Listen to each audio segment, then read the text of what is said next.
Hi everyone, welcome to JK S S V एडा 614 YouTube channel. सो कल आप सबका एग्ज़ाम है, तो एक मैं छोटी सी आपके लिए वीडियो लेके आ रहा हूँ। यहाँ पे इंपॉर्टेंट वीडियो है। यहाँ पे इसमें से एक या आधा क्वेश्चन आपका बन सकता है यहाँ पे, ठीक है। तो सबसे पहले यहाँ पे देख लेते हैं आपका कि ये लास्ट टाइम ये क्वेश्चन आपको पूछा था, स्पाइग्नोमैनोमीटर जो होता है, ठीक है, ये किसका मेज़रमेंट करता है। तो ये आपको मेज़रमेंट के ऊपर, इंस्ट्रूमेंट के ऊपर या स्टडी के ऊपर क्वेश्चन आएंगे। तो इसके लिए मैंने पूरी यहाँ पे वीडियो इसके लिए बना के रखी है। ये स्पाइग्नोमैनोमीटर होता है, ये हमारा मेज़र करता है ब्लड प्रेशर, ठीक है। तो ये आपको याद रखना है कि कौन सा डिवाइस है जो हमारा ब्लड प्रेशर मेज़र करता है, स्पाइग्नोमैनोमीटर। ये लास्ट टाइम क्वेश्चन पूछा था। फिर आता है तुम्हारा स्टेथोस्कोप, ठीक है। अब ये स्टेथोस्कोप क्या है तुम्हारा, ये जब आप डॉक्टर के पास जाते हो ना, तो वो आपके यहाँ पे हार्ट में ऊपर लगाता है, उस चीज़ को हम बोलते हैं स्टेथोस्कोप। और उसके कान में 2 प्लग लगे होते हैं और उनको हम बोलते हैं यहाँ पे, जिससे वो आपकी हार्ट की साउंड को सुनता है। तो that is hearing and analysis the sound of heart, उसको हम बोलते हैं स्टेथोस्कोप, ठीक है। फिर आता है तुम्हारा स्पीडोमीटर। स्पीडोमीटर क्या है, एक इंस्ट्रूमेंट है जो मेज़र करता है स्पीड ऑफ व्हीकल। जब आप देखते हो यहाँ पे गाड़ियों में देखते हो, यहाँ पे एक लगा होता है यहाँ पे मीटर, ठीक है। उसमें क्या होता है, स्पीड लिखी होती है 20, 30, 40, 50, 70, 180, 200 तक, ठीक है। तो वो होता है, उसको हम बोलते हैं स्पीडोमीटर। ये मेज़र करता है यहाँ पे स्पीड ऑफ व्हीकल कि कितनी स्पीड से व्हीकल चल रही है, तो ये बताता है तुम्हारा स्पीडोमीटर। और एक इसी के साथ यहाँ पे नंबर वाली लाइन भी होती है, ठीक है। यो यहाँ पे बताती है तुम्हें डिस्टेंस कि कितना गाड़ी ने कितना डिस्टेंस कवर किया आज, ठीक है। तो उसको हम बोलते हैं ओडोमीटर। उसको हम क्या बोलते हैं, ओडोमीटर। ओडोमीटर क्या करता है कि जो हमारा डिस्टेंस निकालना है, ठीक है, तो जो हमें बताता है कि कितना डिस्टेंस कवर किया गाड़ी ने, तो ओडोमीटर वो हो गया। स्पीडोमीटर ये होता है कि गाड़ी कितनी स्पीड से जा रही है। ये दोनों का कंपैरिजन अच्छी तरह से देख लेना।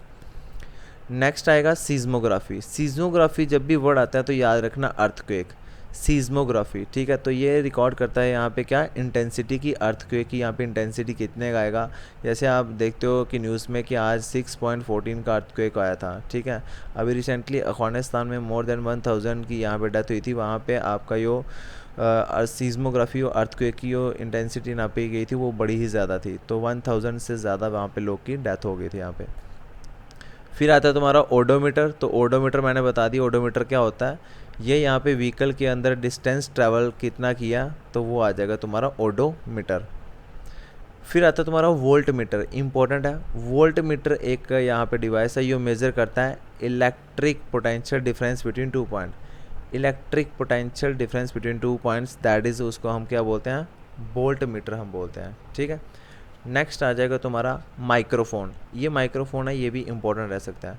माइक्रोफोन क्या करता है, ये करते हैं कन्वर्ट साउंड वेव को इलेक्ट्रिकल सिग्नल में कन्वर्ट करते हैं। तो ये आ जाएगा which instrument convert sound wave into electrical signal, that is, उसको हम बोलते हैं माइक्रोफोन। और माइक्रोफोन की जो आपकी टेलीफोन जो आपका है, ये आपकी इन्वेंशन की थी यहाँ पे टेलीफोन की, किसने, यहाँ पे ग्राम बेल ने, ठीक है। ये ग्राम बेल ने यहाँ पे आविष्कार किया था यहाँ पे टेलीफोन, माइक्रोफोन नहीं। तो नेक्स्ट आ जाएगा माइक्रोस्कोप। अब माइक्रोस्कोप देखो, माइक्रोस्कोप किसके लिए काम आता है, जब आप 10th में पढ़ रहे थे तो लेबॉर्ट्री में आपने जाके माइक्रोस्कोप देखा होगा, ठीक है। माइक्रोस्कोप में हम क्या करते हैं, जो भी हमारे स्मॉल पार्टिकल्स होते हैं, स्मॉल ऑब्जेक्ट्स होते हैं जो हमारी आंखों से नहीं दिखते हैं, वो हम कहाँ से देखते हैं, with the help of microscope. जैसे हमारा सेल हो गया, तो ह्यूमन सेल है, तो हमारी बॉडी के ऊपर सेल है, ठीक है। जब हम इसको चेक करते हैं तो हमारी आंखों से हम इसको नहीं देख पाते हैं, but with the help of microscope हम इसको देख सकते हैं। क्यों, क्योंकि वो जो हमारा सेल है वो सबसे स्मॉल ऑब्जेक्ट होते हैं, ठीक है। और ये हम with the help of microscope देखते हैं। तो माइक्रोस्कोप में क्या होता है कि हम सिर्फ स्मॉल ऑब्जेक्ट्स को हम नियर बाय देख सकते हैं। नेक्स्ट आ जाएगा लैक्टोमीटर। याद रखना लैक्टो या भी वर्ड आएगा तो याद रखना, लैक्टो का मतलब होता है मिल्क।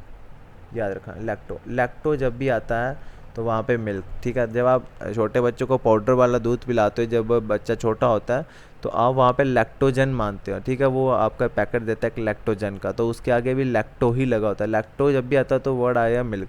तो measure the relative density of milk, याद रखना। फिर आता है तुम्हारा मैनोमीटर। मैनोमीटर एक ऐसा इंस्ट्रूमेंट है जो यहाँ पे मेज़र करता है क्या, एटमॉस्फेरिक प्रेशर। एटमॉस्फेरिक प्रेशर को मेज़र करने के लिए यहाँ पे मैनोमीटर आता है तुम्हारा एक डिवाइस, ठीक है। तो ये वीडियो जो है ये 2x की स्पीड में देखना, आपके लिए हेल्पफुल होगी। ये शॉर्ट यहाँ पे वीडियो रहेगी आपके लिए। फैथोमीटर वर्ड जब भी आता है फैथोम, तो फैथोम याद रखना डेप्थ, ठीक है, डेप्थ ऑफ किसकी, डेप्थ ऑफ सी, ठीक है, डेप्थ ऑफ सी या ओशन, ठीक है। अगर ओशन की गहराई नापनी है तो यहाँ पे एक स्केल यूज़ होता है जिसका नाम होता है फैथोमीटर, फैथोमीटर, फैथोमीटर याद रखना इंपॉर्टेंट रह सकता है तुम्हारे एग्ज़ाम के लिए। फिर आता है तुम्हारा डायमनो, डायमनो का क्या काम होता है, ये भी इंपॉर्टेंट है, ये भी 10th में तुमने पढ़ा है। इसका काम होता है कन्वर्ट करता है मैकेनिकल एनर्जी को इलेक्ट्रिकल एनर्जी में, ठीक है। डायमनो का क्या काम है, mechanical energy into electrical energy को कन्वर्ट करता है। फिर आता है एमिटर, एमिटर वर्ड जब भी आता है तो याद रखना ये एक ऐसा इंस्ट्रूमेंट है जो मेज़र करता है इलेक्ट्रिक करंट, ठीक है। एमिटर क्या करता है, इलेक्ट्रिक करंट को मेज़र करता है। फिर आता है तुम्हारा एनेमोमीटर, एनेमोमीटर मोस्ट इंपॉर्टेंट है, ये भी शायद I think last time exam में पूछा था तुम्हें जेके पुलिस कांस्टेबल के अंदर। तो एनेमोमीटर जब भी वर्ड आए तो याद रखना ये स्पीड मेज़र करता है किसकी, विंड की, स्पीड ऑफ विंड, ठीक है, या डायरेक्शन ऑफ विंड या प्रेशर ऑफ विंड। तो याद रखना वो कौन सा डिवाइस है, एनेमोमीटर। तो एनेमोमीटर एक ऐसा डिवाइस है जो स्पीड मेज़र करता है आपकी विंड की, डायरेक्शन और प्रेशर भी बताता है विंड की। फिर आता है तुम्हारा बॉटनी, बॉटनी एक इम्पॉर्टेंट है। बॉटनी जब भी आएगा तो याद रखना study of plants, study of plants को हम यहाँ पे बोलते हैं बॉटनी। और बॉटनी के साथ साथ आपने एक पढ़ा होगा ज़ूलॉजी, ज़ूलॉजी जो है ये आपकी करता है स्टडी ऑफ एनिमल्स, तो ये याद रखना, ठीक है। बॉटनी होगा तो प्लांट, जू मतलब यहाँ पे एनिमल्स होते हैं, तो दैट इज़ आपका क्या हो जाएगा यहाँ पे स्टडी ऑफ एनिमल्स, ज़ूलॉजी। फिर आता है तुम्हारा इकोलॉजी, इकोलॉजी का याद रखना, इकोलॉजी क्या है, ये एक ऐसी ब्रांच है बायोलॉजी की, ठीक है, जो डील करती है स्टडी ऑफ ऑर्गेनिजम्स, ठीक है, ऑर्गेनिजम्स और इन्वायरमेंटल की, ठीक है, and how these are interact with each other. और ऑर्गेनिजम्स और इन्वायरमेंट एक दूसरे के ऊपर कैसे इंटरेक्ट करते हैं, तो उसी चीज़ को हम बोलते हैं यहाँ पे इकोलॉजी। ऑर्गेनिज्म और इन्वायरमेंट एक दूसरे के साथ कैसे इंटरेक्ट होते हैं, तो वही सी चीज़ को हम बोलते हैं इकोलॉजी। इकोलॉजी स्टडी करता है कि ऑर्गेनिज्म और इन्वायरमेंटल की यहाँ पे इंटरेक्शन। फिर मोस्ट इम्पॉर्टेंट आता है, फिर आते हैं तुम्हारे स्टडी वाले क्वेश्चन, ठीक है, जैसे स्टडी ऑफ फ्लावर्स, तो स्टडी ऑफ फ्लावर्स को हम बोलते हैं यहाँ पे एंथोलॉजी, स्टडी ऑफ फ्लावर्स को हम क्या बोलते हैं, एंथोलॉजी। फिर तुम्हारा आता है study of bacteria, study of bacteria को बोलते हैं हम यहाँ पे bacteriology, study of bacteria, bacteriology. Bacteria का नाम ही यहाँ से पता चल रहा है, लॉजी, लॉजी का मतलब होता है स्टडी करना, ठीक है। फिर आता है साइटोलॉजी, काइटोलॉजी या साइटोलॉजी, ये इंपॉर्टेंट है, जो स्टडी ऑफ सेल करते हैं, स्टडी ऑफ सेल को हम बोलते हैं काइटोलॉजी। और सेल क्या है यहाँ पे, ये तुम्हारा यूनिट ऑफ लाइफ है, ठीक है, यूनिट ऑफ लाइफ, ठीक है, structure and function unit of life कौन सा है, सेल होता है तुम्हारा, ठीक है। फिर आता है तुम्हारा कार्डियोलॉजी, कार्डियोलॉजी ये तुम्हारे आप सबको पता है, जब हम डॉक्टर के पास जाते हैं हार्ट वाले के साथ तो वहाँ पे कार्डियोलॉजी लिखा होता है उन्होंने, तो ये स्टडी ऑफ हार्ट है, ठीक है, और उसकी फंक्शनिंग को उसको हम बोलते हैं कार्डियोलॉजी। फिर आता है तुम्हारा हेमेटोलॉजी, तो याद रखना हैमियो, ठीक है, हेमेटो, हेमेटो जो वर्ड है, ठीक है, हैमियो, ये तुम्हारा ब्लड के साथ रिलेट करेगा जब भी, ठीक है। और हमारे ब्लड के अंदर एक एलिमेंट होता है जिसको हम क्या बोलते हैं, आयरन, हमारे ब्लड के अंदर एक एलिमेंट होता है जिसको हम बोलते हैं आयरन, ठीक है। और प्लांट्स के लीव्स के अंदर भी एक एलिमेंट होता है, ये भी याद रखना, प्लांट्स के लीव्स के अंदर भी एक एलिमेंट होता है, that is a magnesium,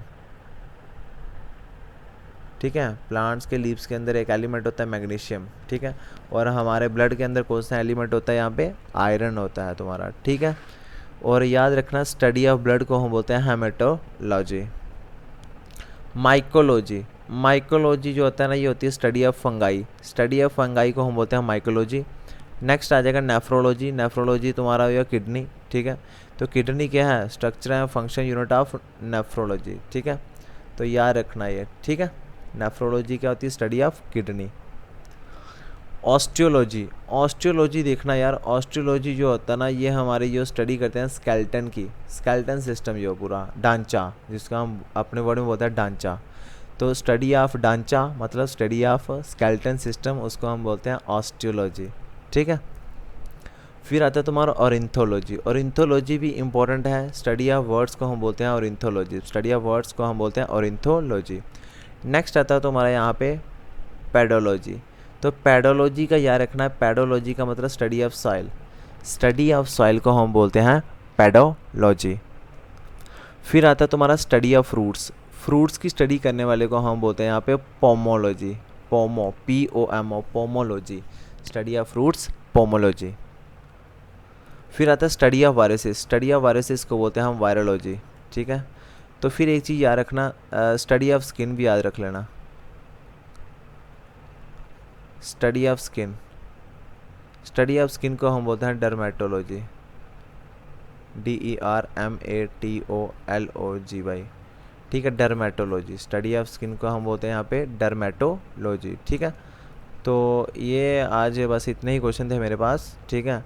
next video जो है वो मैं कोशिश करूँगा यहाँ पे सुबह जब आप जाओगे गाड़ियों में या किसी के साथ भी आप जाओगे अपनी गाड़ी में, तो रिवीजन करने के लिए एक आपकी हिस्ट्री की जितनी भी डेट्स होंगी वो मैं आपको बता दूंगा, आपके साथ शेयर कर दूंगा, ठीक है। तो thank you so much and best of luck for your exam. So good night, और अपने दिमाग को रेस्ट देना, ज़्यादा स्ट्रेस मत लेना एग्ज़ाम में। Best of luck.